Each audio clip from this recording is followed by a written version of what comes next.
साथियों, हमारी भावी पीढ़ी और उसका नव निर्माण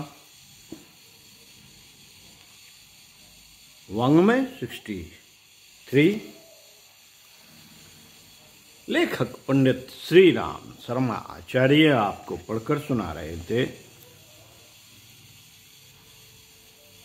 पृष्ठ 1.78 से पढ़कर सुनाते हैं। बच्चों का निर्माण वाणी से नहीं आचरण से किया जाए।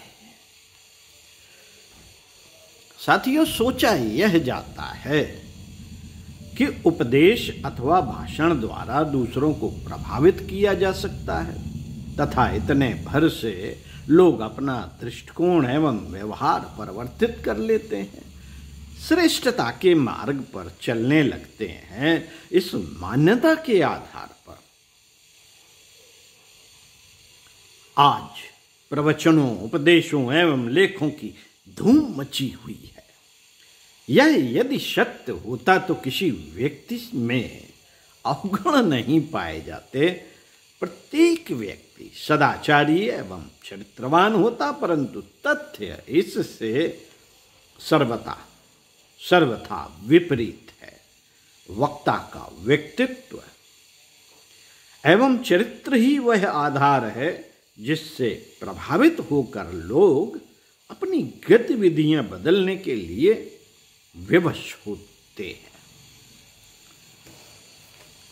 मित्रों, यहाँ प्रवचन एवं भाषण की अनुपयोगिता नहीं बताई जा रही, न ही यह कहा जा रहा है कि इनका कुछ भी प्रभाव व्यक्ति के ऊपर नहीं पड़ता,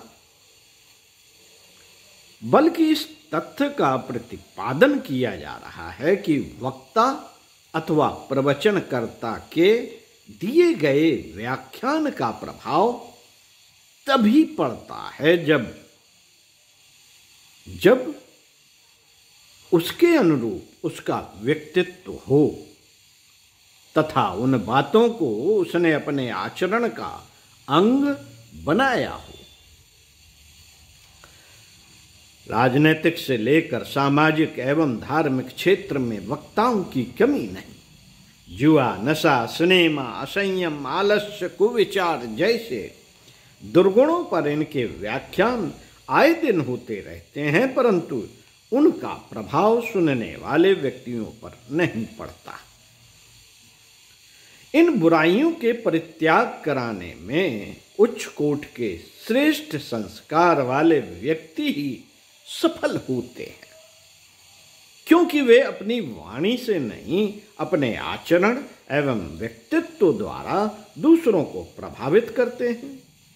इनके प्रभाव से दुराचारी, अचरित्रवान तथा दुष्ट संत बनते देखे जाते हैं।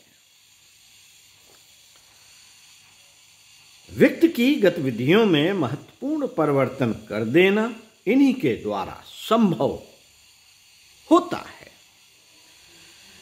साथियों, वाणी की चतुरता की कला को अब जनता द्वारा उपेक्षित किया जा रहा है।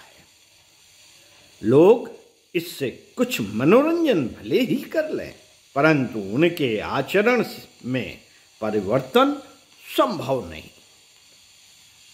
यह तथ्य जितना सामाजिक क्षेत्र में लागू होता है, उतना ही पारिवारिक क्षेत्र में हम चाहते हैं कि हमारे परिवार के बच्चे सभी हमारा कहना माने, उनके आचरण श्रेष्ठ हों तो उनके सामने अपना श्रेष्ठ आचरण प्रस्तुत करना होगा। समझाने बुझाने का कुछ न कुछ प्रभाव तो पड़ता ही है, परंतु स्वभाव, विचार एवं भाव में परिवर्तन करना हो तो पहले स्वयं का निरीक्षण एवं उसमें आवश्यक सुधार करना होगा।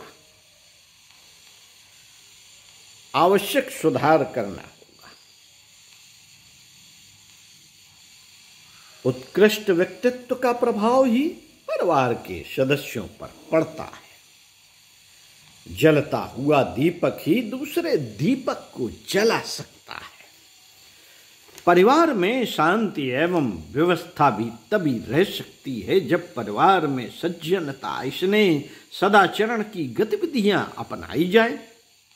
आज चारों तरफ जो दूषित वातावरण फैला है उससे लोग शीघ्र ही प्रभावित होते हैं। अच्छाई की अपेक्षा बुराई शीघ्र ही ग्रहण की जा सकती है। परिवार के बड़ों का अनुकरण अन्य सदस्य एवं बच्चे शीघ्र ही कर लेते हैं। घर में व्यक्ति की आदतें नंगी होती हैं क्योंकि अपने दुर्गुणों की पूर्ति वह घर के वातावरण में स्वतंत्र रूप से करता है। घर के बाहर तो ढोंग से भी काम चल जाता है। परिवार में दुर्गुणी सदस्य उतना ही दुख देते हैं जितना कोई कष्ट साध्य रोग। इनका सुधार करना उतना ही आवश्यक है जितना कि बीमार को निरोग बनाना। इसकी उपेक्षा करने से परिजनों में घुसे दुर्गुण पूरे परिवार की सुख शांति को नष्ट कर नारकीय स्थिति बना डालते हैं। दुर्गुणों के उपचार के लिए आरंभिक स्तर पर ही प्रयास किया जाना चाहिए, अन्यथा परिपक्वता आ जाने पर सुधार की गुंजाइश बहुत ही कम रह जाती है। किसी व्यक्ति को यदि सुख की आकांक्षा हो तो उसे परिवार को भी सुसंस्कृत बनाना होगा। यह सोचते समय हमें ध्यान देना होगा कि परिवार के सदस्यों पर उपदेश की प्रक्रिया का बहुत थोड़ा असर पड़ता है।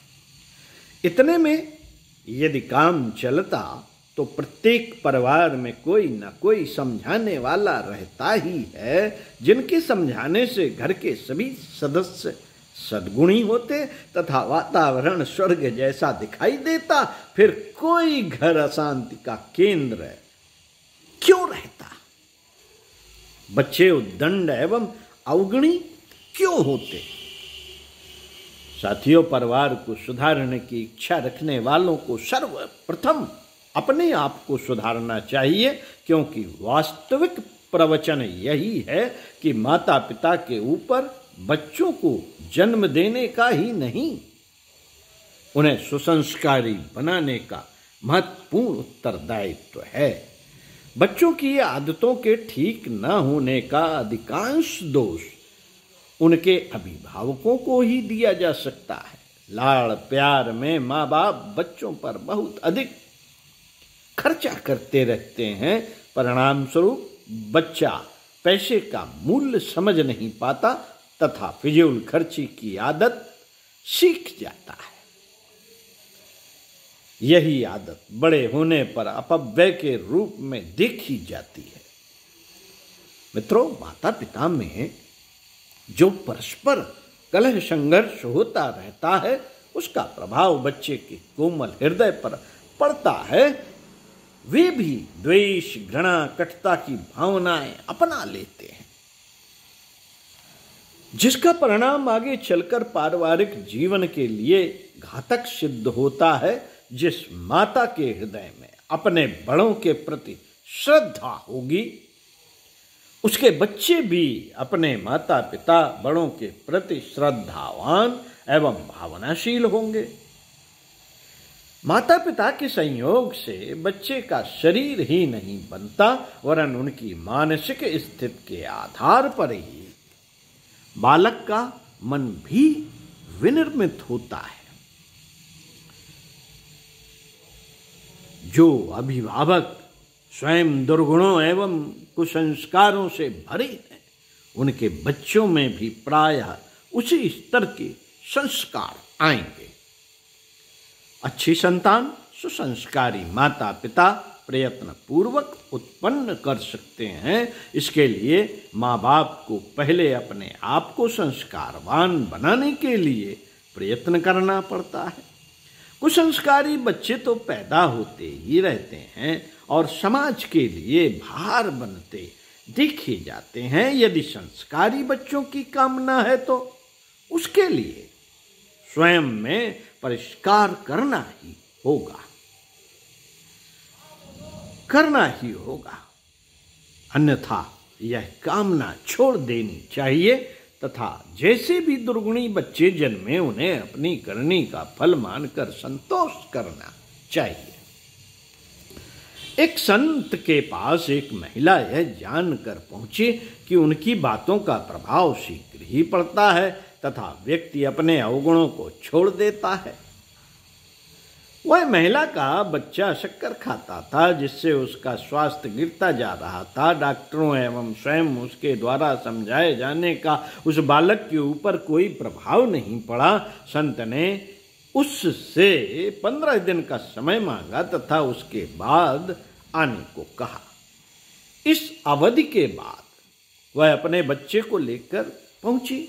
संत ने बच्चे से शक्कर न खाने का उपदेश दिया। परिणाम स्वरूप उसी दिन से उसने शक्कर खाना छोड़ दिया।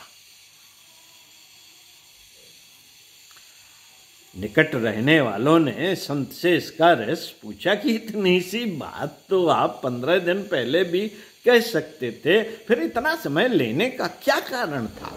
उन्होंने बताया कि वह स्वयं इन दिनों शक्कर बड़ी रुचि के साथ खाते थे, इसलिए उनके द्वारा दिए गए उपदेश का प्रभाव उस समय बच्चे पर नहीं पड़ता। इन 15 दिनों में उन्होंने स्वयं शक्कर का त्याग किया, जिससे यह संभव हो सका कि बच्चे को शक्कर छोड़ने का उपदेश दे सके। साथियों, प्रत्येक माता पिता एवं अभिभावक अपने बच्चों को राम कृष्ण श्रवण के रूप में देखना चाहते हैं, परंतु यह नहीं सोचते कि दशरथ वासुदेव के समान पहले इस इच्छा की पूर्ति के लिए मूल्य चुकाएं।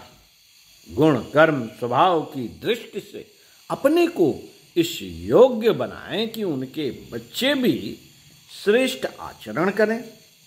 वाणी की अपेक्षा अपना अनुकरणीय आचरण सामने प्रस्तुत करके बच्चों का सुधार आसानी से कर सकते हैं।